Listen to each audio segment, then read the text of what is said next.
Oh, you know I couldn't wait to get this video out to you guys tonight. Hope you guys had a great day out there. It's Non-Farm Friday right around the corner. I hope you're as excited as I am. Welcome back, guys. Thursday evening is that it is. It's the end of the month, end of the quarter, 31st day of March 2022. My name is Joseph. If you're tuning in for the first time tonight, welcome back. Welcome to your nightly newsletter. Now, if you're watching for the first time tonight, boy, it's great to have you with me.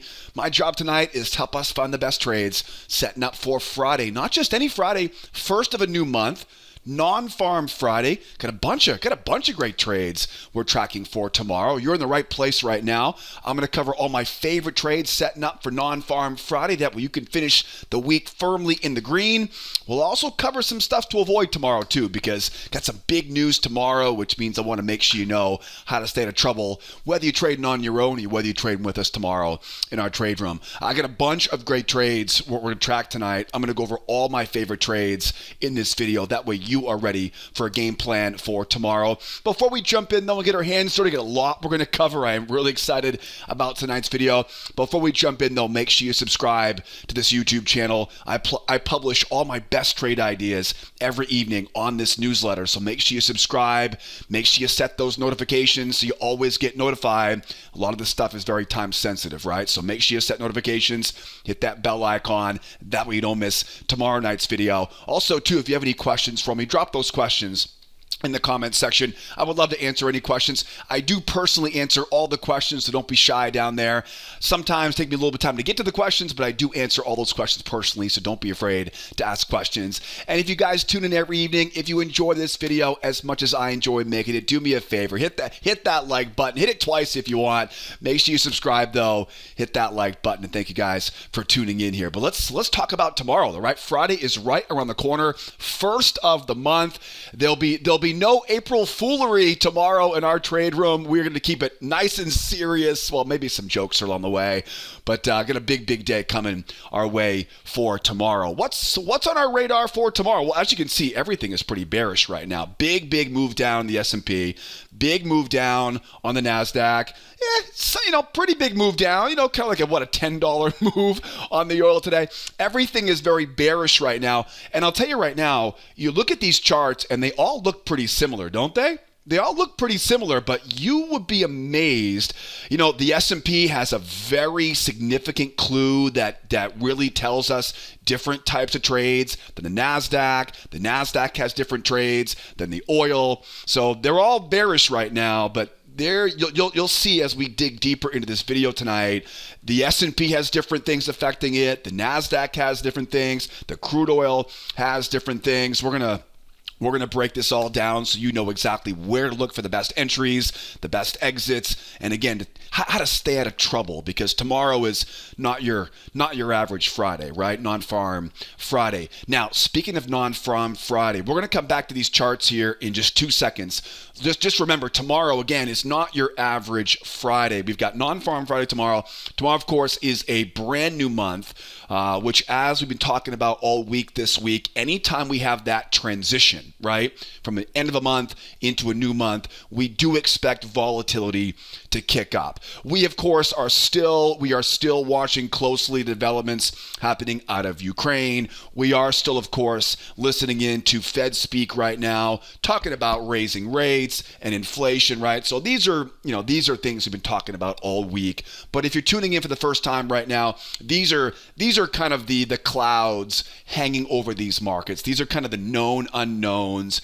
We don't know. We know the situation in Ukraine is going on. We just don't know when we're going to hear more from it.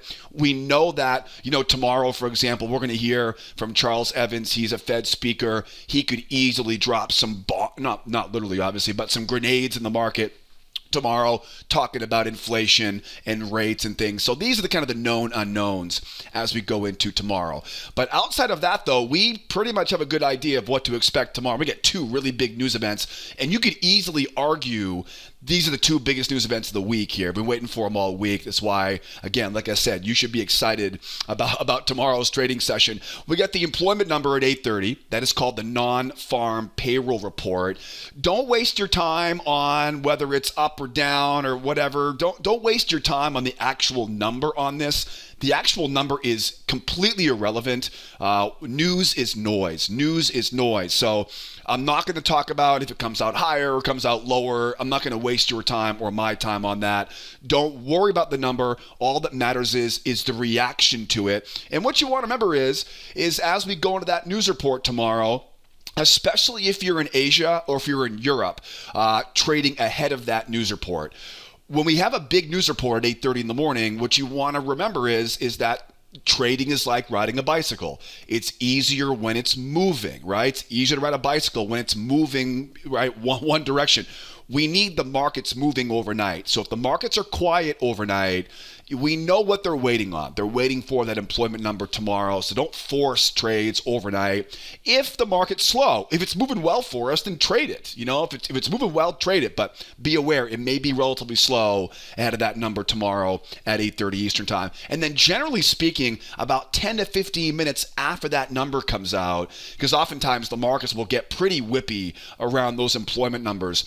By about 15 minutes, 10 to 15 minutes after the news comes out, usually we'll have a good idea of kind of what any new trends look like, new ranges, and we can get on the horse and start trading from there. So that's something to pay attention to tomorrow as we go into 8:30 Eastern time. And then don't forget, you've also got the ISM manufacturing number. And guys, if you're not familiar with this news report, anytime you see the word or the letters ISM has always been one of the most potential jackknifing of the markets. It's always, it doesn't sound like it's very important, but it is very important. The ISM manufacturing report is pretty darn important. Now this one, we will probably still be, reacting to that employment number. So this could really be a nice 1-2 punch tomorrow.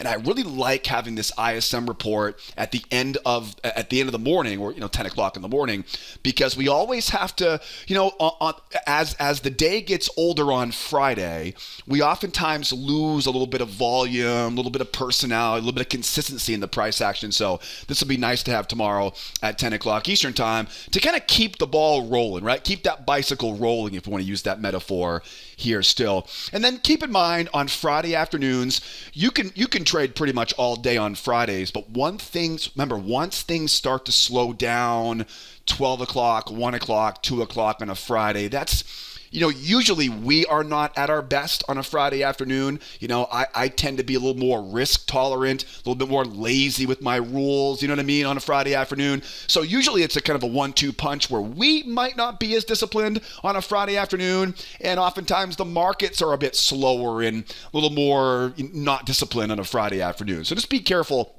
tomorrow afternoon. But again, if we're getting good consistency, if the price action's moving, if we're getting good setups, keep on trading it. Might as well start the new month off of April with a bang. So those are the kind of the two big news events we know about for tomorrow. And again, we're still kind of waiting to hear more updates regarding Fed speak and Ukraine. So I'll definitely have our live news feed going tomorrow morning in our trade room. All right, let's get back to our charts here. I don't want to spend too much time on the news, because the money, of course, here is on the charts here for tonight. Now, whether you trade all of these markets or you just trade one of them, we trade all of these and a few more in our trade room. Whether you trade all of them or just one of them, you're going to learn probably something new, something potentially money making in each step of this video. I'm going to cover each of these markets. We'll talk about all my favorite trades and some stuff to avoid to keep yourself in the green tomorrow. But I'll tell you right now, I'm going to keep it moving. I'll talk about different variations as we go deeper into this video, and I usually try to save the best stuff all the way to the end. So if you're serious about your trading, if you're committed like I am with this video, I would highly recommend try to tune in and watch the entire video, because I'm going to save the best stuff for last, right? There'll be money-making opportunities throughout the entire video, no matter which of these markets you trade most. All right, let's jump into the S&P first. Let's get this party going. What's the most important factor right now on the E-mini? I would say the three most important factors. One, we get a strong move down. And as we saw yesterday, if you watch last night's newsletter, we find ourselves in a very familiar place that we were just 24 hours ago. And so, as I mentioned last night, anytime we see a strong move down, what do we expect? We expect a pullback and a retest of that low. It's one of the very few almost certainties. Nothing is certain in this world, not the financial markets, that's for sure. But like we saw yesterday, right? Anytime we see a strong move, we expect a deep pullback and a retest of that low. This is the first big clue here. Okay, that tells us that sellers will obviously be looking to sell up around key resistance areas up overhead. What else do we have here? What will be the second clue, second most important factor on this chart right now? The second most important factor, and one of the key differences between the S&P and the Nasdaq, is the size of this move. Look at this market, a huge move down. And by the way, did you notice where we went to? Right back to last week's close. You know, we always talk about how come Wednesday, Thursday, Friday, that last week's close, yoo-hoo, right? It's oftentimes a very important magnet. You know, we don't really care about it Monday and Tuesday, but Wednesday afternoon, Thursday into Friday, all of a sudden those prior week closes become a really big magnet. We talked about that last night on the video, and guess what? The Nasdaq hasn't made it there yet. The Nasdaq hasn't done it. There's a little bit of divergence there on the Nasdaq. I don't want to spoil it though. We'll cover that on the Nasdaq here in a second. So what is the size of this move tell us? Anytime we see a big move in one day, we know there are two likely scenarios the following day. One is a trading range. Basically, nobody wants to sell down here, but nobody wants to take profit because it's so darn bearish, right? Nobody wants to get out yet, and nobody dares to buy it. So oftentimes, the market will go sideways when you see a really big move in one day. That's one very highly likely scenario. The second thing is, whenever we see a really big move in one direction, again, nobody wants to sell down here, right? Nobody wants, unless something dramatic happens overnight, or we see some really, hell of a horrible report tomorrow morning.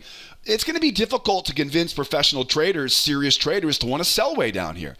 Now, if this price was to pull back, maybe halfway, 60%, 70%, oh yeah, right? That's a great price to sell at. So the second thing we're talking about here, second big clue here, is the size of the move. The size of a move usually tells a big move in one day, expect a range or a deep pullback the following day. What's the third clue we see here? The third clue, speaking of ranges, is this range way up here. Okay, now this is probably not as likely on the S&P. We're going to talk about this more on the NASDAQ, so you'll definitely see more of this on the NASDAQ.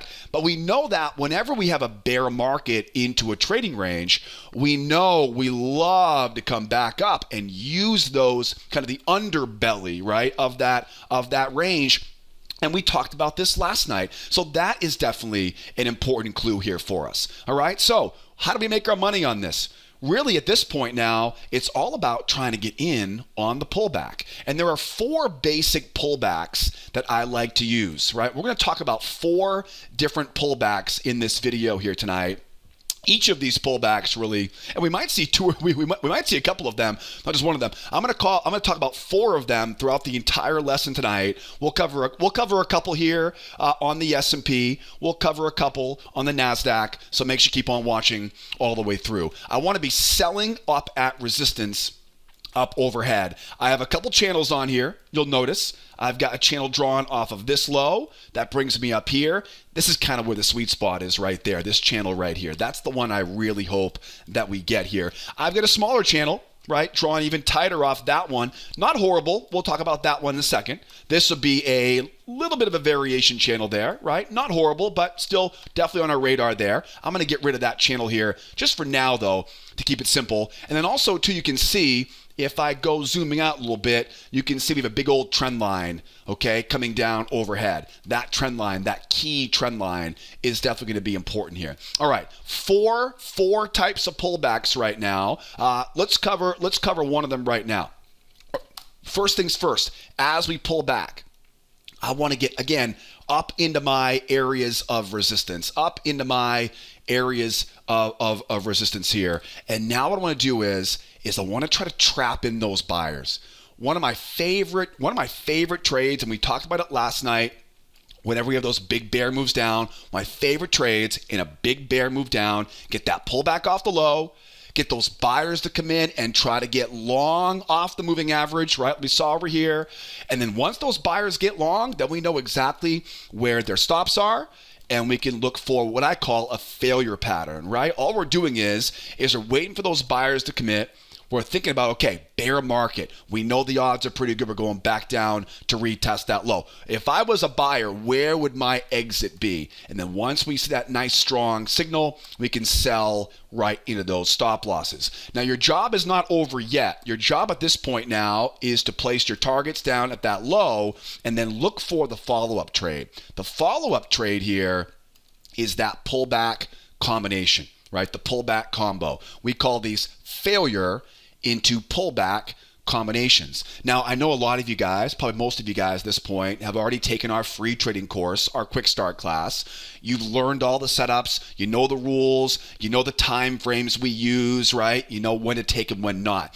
If you're here for the first time tonight, or if you haven't taken that free trading class, if you haven't learned the rules of these setups, again, this is a 6,000 tick chart, right? We're not going to trade these setups on a 6,000 tick chart. But if you want a full rundown of the entire strategy that we use in our trade room, I cover all of that in our quick start class. It's a free trading course right on our website. I'll put a little link up there for you in the upper right hand corner. If you're like me and you hate missing the best trades each day, or you're sick of taking so many losses and blowing your account, that free trading course is the perfect simple roadmap to follow. We use that roadmap every day in our trade room. You'll learn all my favorite entry patterns, all the rules, and you'll see lots of examples of how we apply those setups on our favorite markets. That way, the next time I say failure into pullback combination, you'll know exactly what I'm talking about. Okay, there's one of the pullbacks. Now, let's talk about a deeper pullback, because this is the type of market that could really, this is a very low volume move going down, right? A lot of volume up here, a little bit of volume right there, right? We may see a really deep pullback as we go. If we get a deep pullback, oftentimes deep pullbacks will do something like this, where it'll go up, pull back, and go. Okay, we call these two-legged pullbacks. Okay, two-legged pullbacks. Now, we talked a bit about this last night. Two-legged pullbacks are pretty simple. What you got to do is make sure you're using this trend line as your entry. There are two ways I'm going to trade a two-legged pullback. You ready? One, I want to get underneath that trend line and use it for that short. Okay, that's one way to do it. Now, when I get that short off that trend line, it's kind of like a failure pattern, right? We go up, the buyer's going to buy that pullback. What I really want, though, is I want to try to anchor it. I want to try to anchor it off of this trend line, right? So we go up, we push up, we're inside some resistance areas. We expect that relatively deep pullback. We get underneath the trend line. We try to use that trend line and go. Now, real quickly, if we get that short off that trend line, our job is not done yet. At this point, we roll lower. And what you want to remember is there's usually a great follow-up trade on these deep, deep pullbacks like this, and it's trap. Okay, so again, it's going to be a one, and again, it may go three legs, you know what I mean? It may go 1, 2, 3, but I call them two-legged pullbacks. They're usually two legs. We want to get underneath that trend line, use the trend line, be great to combine it up around this trend line overhead, absolutely. And remember though, your job isn't done yet at that point. You want to let that thing roll over and then grab that trap, right? Let it roll over and grab that trap. And again, you're going to learn all about traps. I love me some traps. Again, whenever we see a really deep pullback, buyers try and fail, we roll lower, and before we retest that low, grab that trap, right? Makes sense? That trap is also really, really good money on the way back down to retest that low. All right, guys? That's two-legged pullback. Let me go over one more here, okay? Because this is another variation of it. One leg, two leg. Now, what happens sometimes is you get that pullback, but it doesn't get up into that trend line. Okay? I know it's frustrating. If it doesn't get up in that trend line, it's okay. What you want to remember is as we go lower, that trap is still going to be there. Okay? That trap, remember now, that trap becomes even more desirable, because now everybody's really burning because they didn't get that entry off the trend line. Does that make sense? Okay? So definitely, if we don't get that If we don't get that up and over or that, kind of underneath and pop, then just wait for that trend line. Don't give up on it because it still wants to retest that low. All right, guys. How do we buy it as we go higher? Let's talk about reversal in the Nasdaq. Okay, because the Nasdaq is a lot more likely right now for a reversal. All right, we're going to talk a lot more about deep pullbacks on the Nasdaq, so we'll cover more of that here as we go. All right, we're going to watch that here in a second. Now, going sideways here. Good chance we go sideways. Okay, and we may end up popping up, going back down and into a range here. We may see a range. It's tough to tell exactly where that range will be. But what you want to remember is if we do go sideways here at any point in a bear market, there are really 3 ways to make money with a bear market into a trading range. One of them, find levels of resistance up overhead, wait for the sellers to run out of bullets, wait for the buyers to come in and foolishly try to buy that pullback. You'd be amazed how many times they do that. And then once you see them try to get long, we know exactly where their stops are, and we can sell right into those stops with what I call a failure pattern. Now remember, at this point, where's the objective? Where do the bears want to go? They want to go back down and take out the low of that range. There's still money to make on this. Now let's mark a new channel. Mark the low, mark the high. Repeat after me. First test is the best test. First test off of that new channel. Now this could be a trap entry, it could be a pullback entry, it could be a failure entry, right? We don't really know what it's going to be yet. Again, this is a much slower time frame, so we'll drill that down and find the entry in the faster time frame tomorrow. But that's the second way I like to trade it. The third way we trade it, mark up the amount above, mark up the amount below. This now is where the market really wants to go next. Again, target off at the low of that channel. We call these the pendulum swing. And this, of course, the third way to trade this is to trade it with a breakout. Okay, now there are 4 different breakouts that we use in our trade room. Okay, let's talk about the breakouts on oil because oil is ripe for a bear breakout right now. You'll see why I say that in a second. All right, so we got 2 ways. Again, if we go sideways on this, just wait for the pop-up, get up into resistance above the range. Remember, ranges act like magnets, and so we'll go up, sell it back down, and we get a good game plan there as we go. All right. What if we go lower here? How do we buy it? Could I buy this reversal? Yeah, let's talk about that in the Nasdaq. All right, because we've got plenty of time here on the video already. Let's keep it spicy. Let's keep it moving here. Most of the stuff I'm talking about in the S&P can also apply to the NQ as well. Let's keep it going here. Let's keep it going. Over on the NASDAQ. Now, real quickly here. Hold on. Remember how big this leg is on the S&P, and remember where we are on the E-mini. We're right around that prior week close. Now let's go to the NASDAQ. You'll see right away. We are very similar here on the NASDAQ, but we have some key differences, don't we? Yes, absolutely. What's the most important factor right now here on the NASDAQ? The NASDAQ, well, first of all, we have not completed last week's close. That is just begging to be tested tomorrow at some point, right inside that runaway zone at 14,800. But make no mistake, though, that last week's close is a very obvious kind of divergence, if you will, between the two markets. We don't use divergence very much in the kind of classical sense that most people do.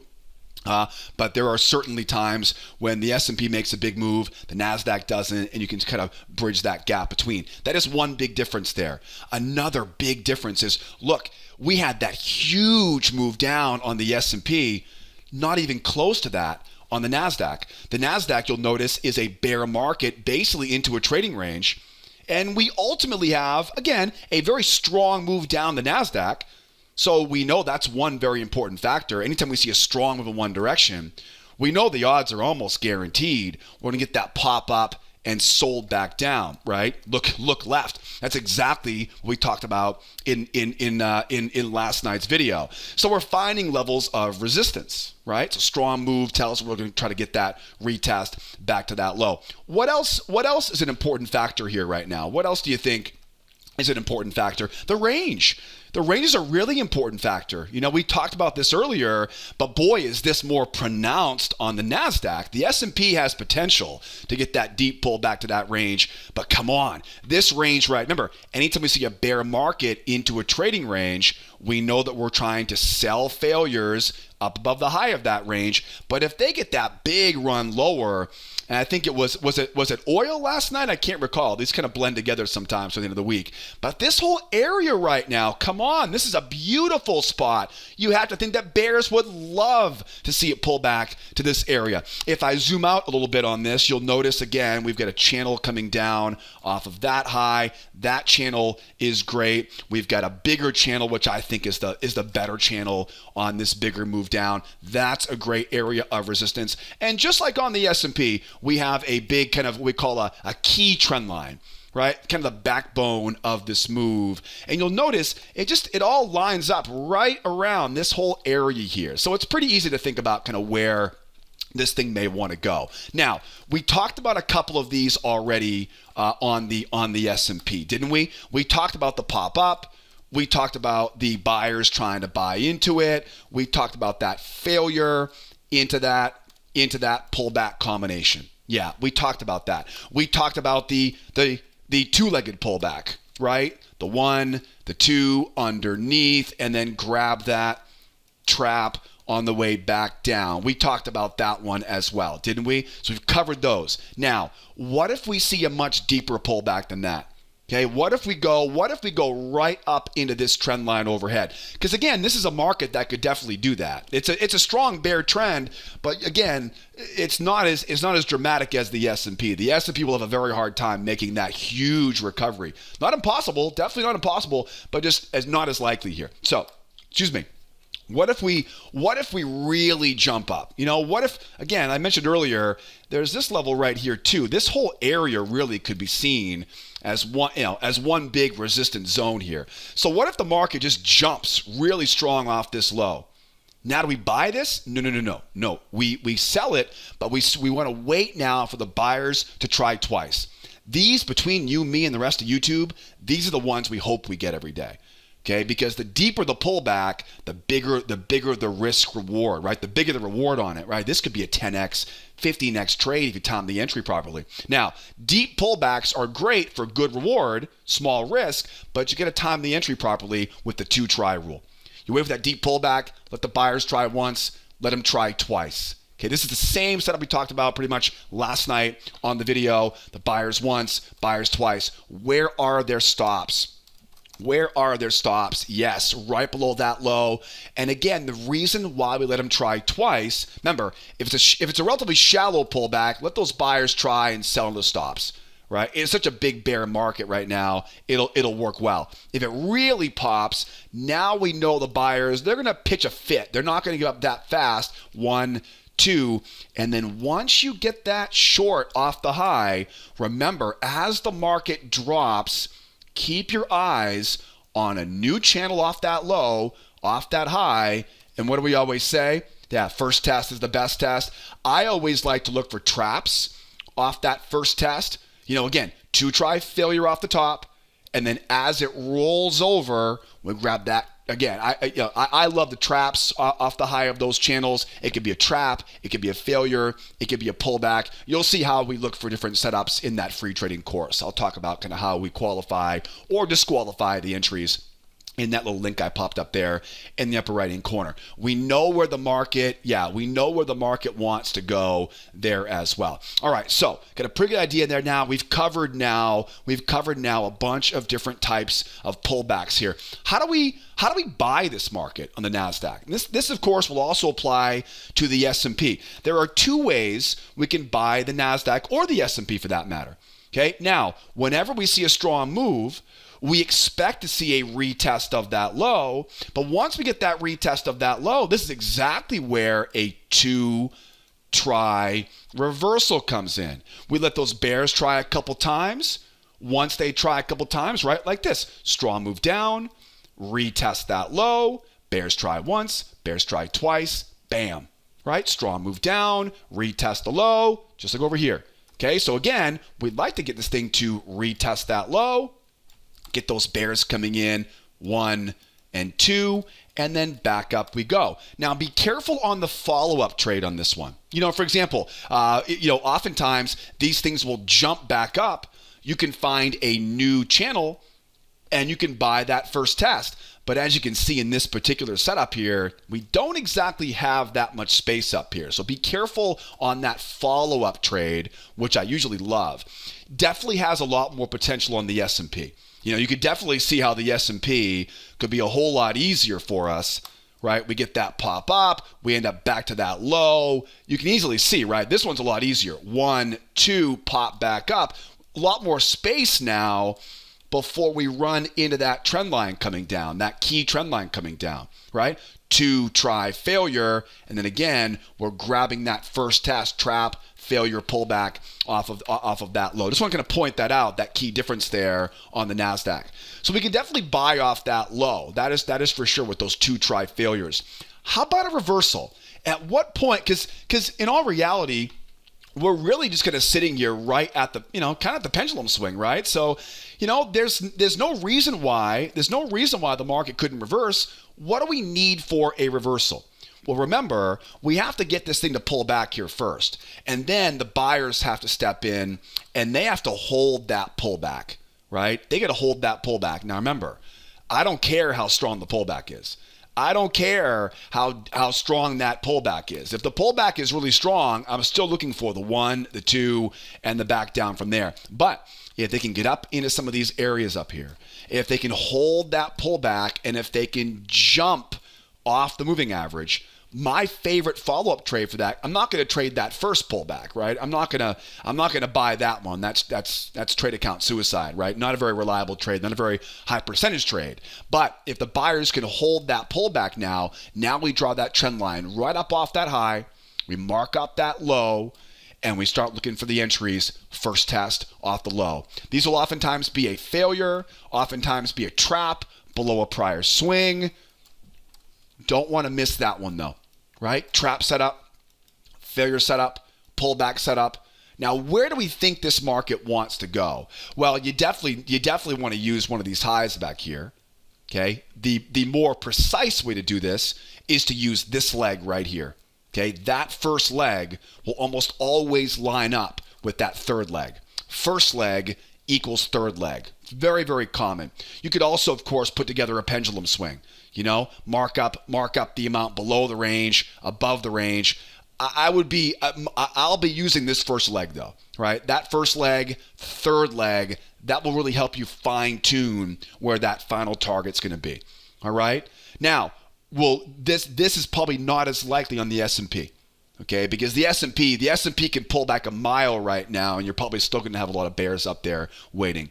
But I'll tell you, the Nasdaq, because of the range, because of the little difference in how big that move down is, it definitely has more potential. It definitely has more potential for either a nice bounce reversal off that low, or that nice 1, 2, 3 reversal, and that first test is the best test pullback. Also, too, there's no reason why we couldn't go sideways here, right? Into that trading range. What do we do in that situation? We let it pop up. We let those buyers try foolishly to buy that pullback. We try to incorporate levels of resistance overhead, and we simply sell in the stops. We grab that new channel, and we drill down to our faster time frames here, obviously. We find those entries, right? The failures are pretty easy. They're pretty easy setups, right? You just wait for it to pop up, wait for the buyers to commit, right? And then look for that short back down into that trading range. Pretty easy setups there. And again, you'll learn a lot more about that in that free trading class. So those are how we trade the ranges, right? And again, I'm going to talk about some breakouts here on the crude oil. What if we keep going lower here? Yeah, what if we keep going lower? How would we trade this if it keeps on melting lower? That's a really good question. We're going to cover that on the oil here to finish up this lesson tonight. Where do you think the bears might want to go? Yeah, I think we're all on the same page on that by now, right? 14,752. We actually have a big, well, not a major low, but you can see there's kind of a big low right there. This whole area is kind of a little range magnet right there. So I would definitely anticipate that 14,752 half area It may go as low as 14,700. It'd be tough to get back-to-back big moves like this. But hey, tomorrow's non-farm Friday. We get ISM manufacturing, right? With the politicians we have right now, the Fed speak we have right now, anything is possible, right? Don't underestimate their potential to blow something up here in these markets tomorrow. All right, how do we trade this if it goes lower? Let's talk oil. Let's talk about some oil here, right? So oil, what's going on in oil? Couple big differences. This is obviously the big different market tonight. What's the most important factor right now on the crude oil? Let's see here. There are probably we got the range, we get the strong move down, and I would probably say also the big round numbers are probably a big one. So here's the first one, right? Here's kind of the first thing affecting this market right now. Strong move down into a trading range. Basically, it was probably a strong move into a spike in channel. If you've been watching this newsletter for a while, you know about spike in channels, don't we? Spike in channels will drop, they'll chop going lower, and then right up in the base of that channel, right? That's usually where the best trades are going to be. So if you're familiar with this newsletter, if you watch this video quite a bit, you probably picked up on that right away. That was one of the biggest reasons to be a buyer early in the morning. The market had gone very far overnight. We knew there were probably a lot of bears waiting up here, and we knew there probably wouldn't be a lot of bears looking to sell down at these lows. That's one very, very big clue. And kind of going off that clue again, where if the sellers were to sell off this high, where would their objective be? Where would they be trying to go? Right back here, right back to that low. And sure enough, bam, mission accomplished. So when I look at this chart tonight, kind of the first thing I think of is we had a really big move down overnight. They got that nice deep pullback, kind of like what we're expecting out of the S&P tomorrow, S&P and Nasdaq.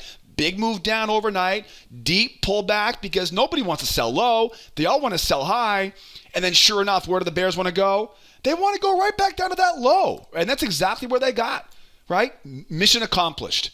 Okay, touchdown, whatever you want to, however you want to say it, right? So now at this point, we need more information. We don't want to sell right here. We don't want to sell right into those lows. Okay, that's a rookie mistake. We don't want to sell down there. What do we want to sell now? We want to sell up around resistance. Or we've got to get the market moving through this area to give us proof of a breakout. Okay, that's one really big clue. Strong move down. We're basically sitting right on that low. We don't want to sell down here. And again, it might keep going lower, but not a very high percentage place to get short. Second big clue is the range. The range is a definite big clue. Why? Because we know that ranges act like magnets. And so we go bear market into a trading range. We go up. We really should complete this whole pendulum swing down. Remember, the amount we go above the range is oftentimes equal to the amount we go below the range. It should have completed that 98.61 level down there, but you'll notice, though, it kind of got stuck on the low of these expanding triangles, right? So basically right now, this range is a magnet. Now, if I take that same idea, if I take the amount below the range and I project it above the range, and I look for other levels of resistance, you can easily see now where the bears want more. All right. So we don't want to sell at the low right now because we're basically where the bears want to get out. We're basically where the bears take profit. We want to wait for that pop up to resistance above the top of that trading range. And I've got my 103.5 area. Bears would love to sell up inside this area here. If we really get lucky, we may go all the way back to 105. We'll talk about that here in a second. Go back all the way to 105, get that short off there. That will be some good spots to look for a short going lower. And then what else? What else do we have here right now? What else can we talk about? Big round numbers. Because round numbers have been so valuable here on oil. We have held below 105. We're back around 100. So if we go lower, where do you think the next, 95. 95 will be our next kind of objective. So this is why I want to talk about the breakdown, because it definitely could. We definitely may get that breakdown to that 95, and you'll notice we get a big range magnet right here around that 95, give or take, right? Big low here back from halfway through March. But 95 is a really big objective there. That'd be like a third piece of this puzzle for tomorrow. All right, how do we sell it? How do we buy it? Let's go higher first here. Now you guys can know what we're looking at here. As we go higher, it really all depends on how steep this pullback is.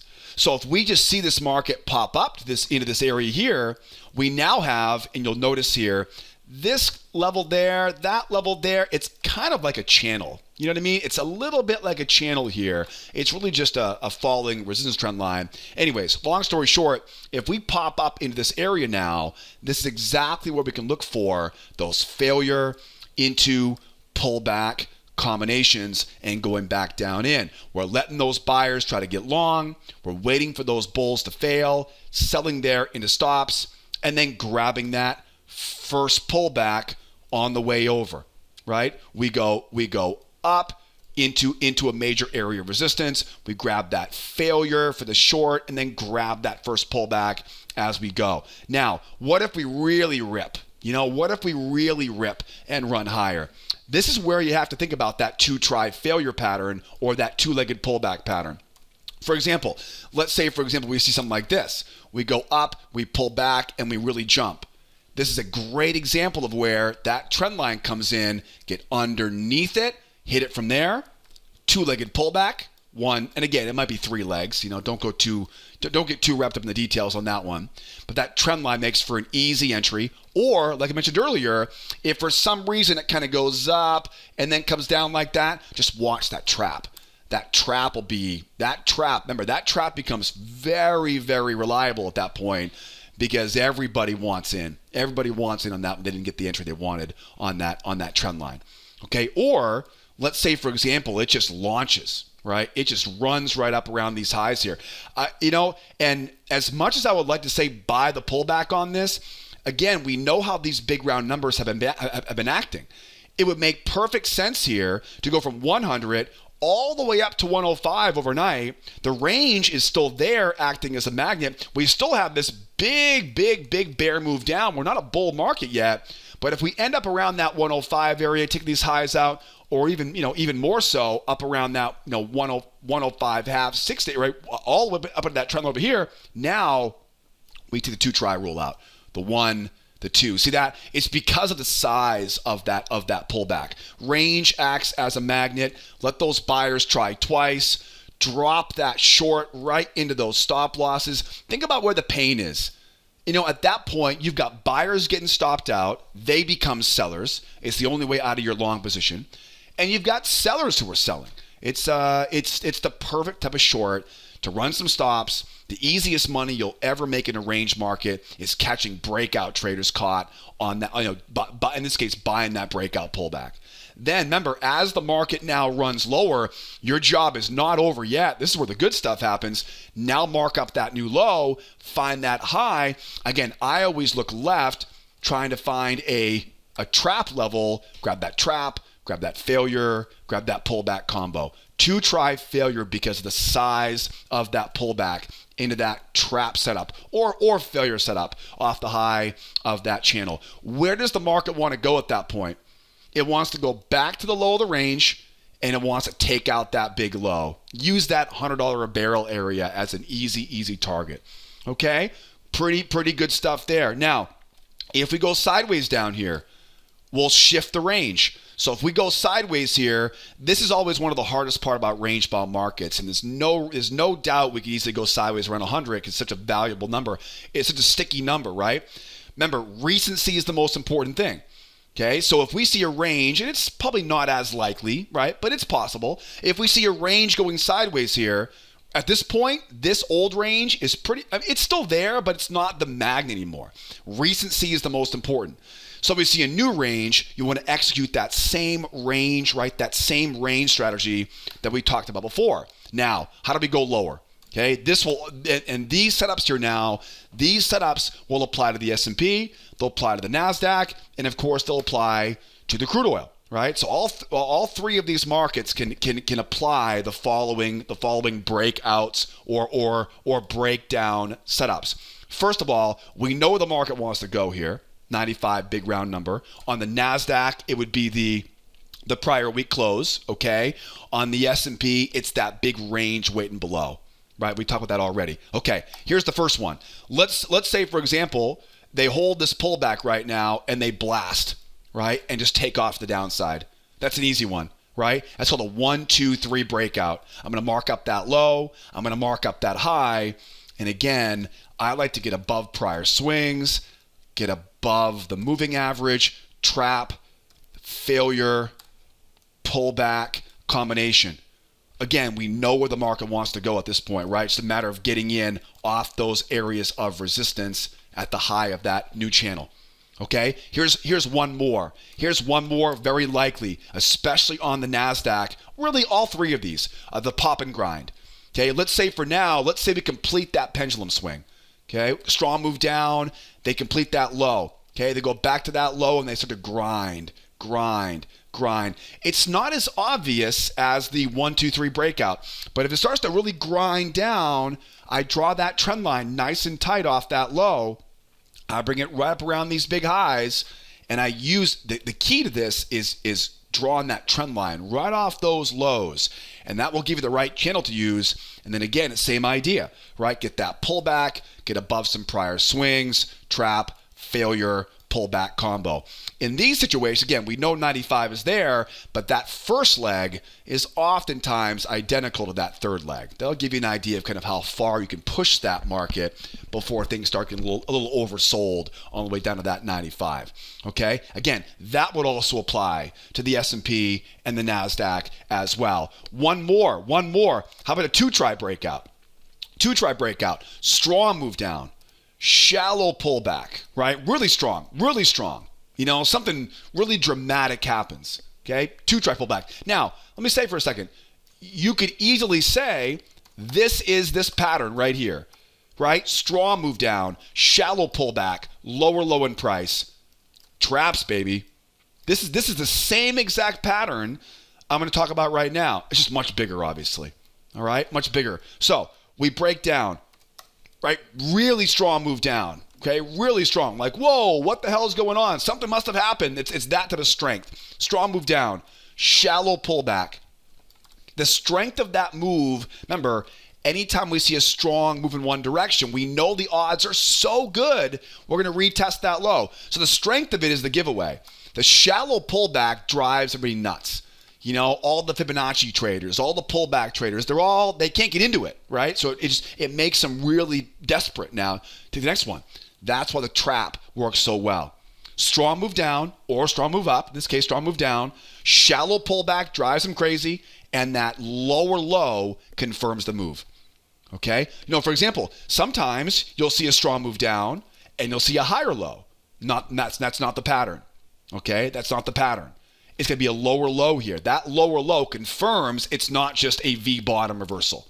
Okay, strong move, shallow pullback, lower low, traps, baby.